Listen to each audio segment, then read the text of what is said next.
All right. Growing up, I lived about 5 houses down from a section of the Erie Canal. We would go fishing and we would take nature hikes, and it's amazing the amount of animal tracks that you can find along. We also would take field trips with school to a different section of the canal where they had this old-time museum and a bunch of boat rides that you could take.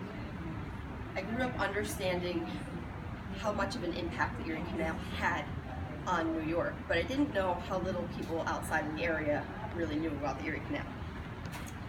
So today I'm going to talk about the reason for needing the Erie Canal, some of its history, as well as some of the uses today. My resources came from eriecanal.org and eriecanalways.org.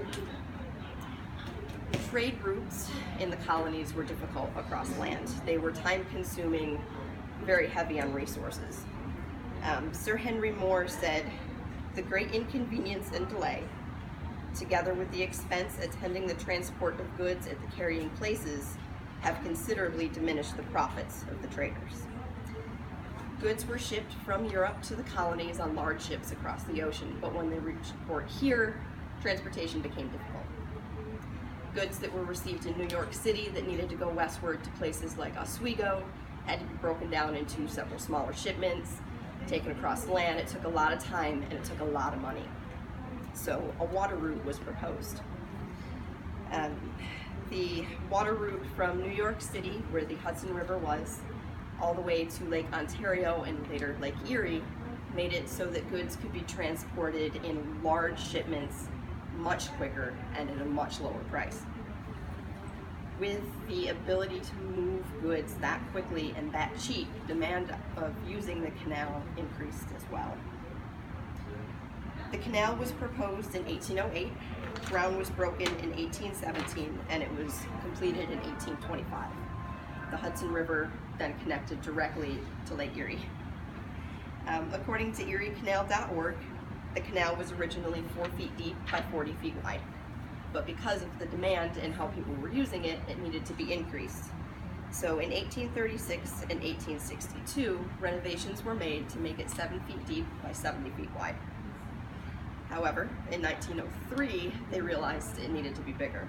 So they made it large enough to have barges pulled by donkeys along the edges so that they could make really big shipments that were so much cheaper.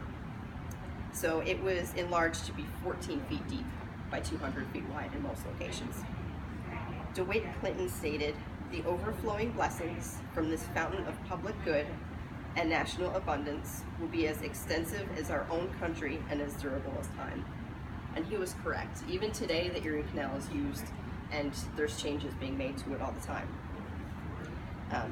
Currently, the Erie Canal is still used as a biking and hiking trail.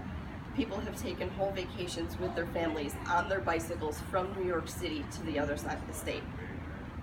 Whenever there's good weather, people still take their families all along the canal to go fishing. And there's several locations that offer different types of cruises. There's dinner cruises, there's historical cruises, there's even still some cruises that have donkeys that pull you along the canal.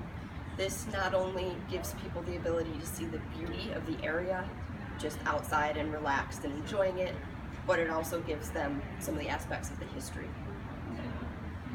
There's also currently some initiatives being discussed to redevelop some of the aqueducts that were destroyed, to preserve the history and also highlight the ingenuity of the generation that came before.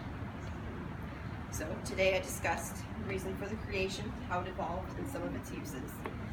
When it was originally created, some people referred to it as the 8th wonder of the world because it was the largest man-made canal in the country. And without the engineering marvel, it would not have been able to expand and have prosperity in the area that it did. It would have only been a passing dream. Thank you.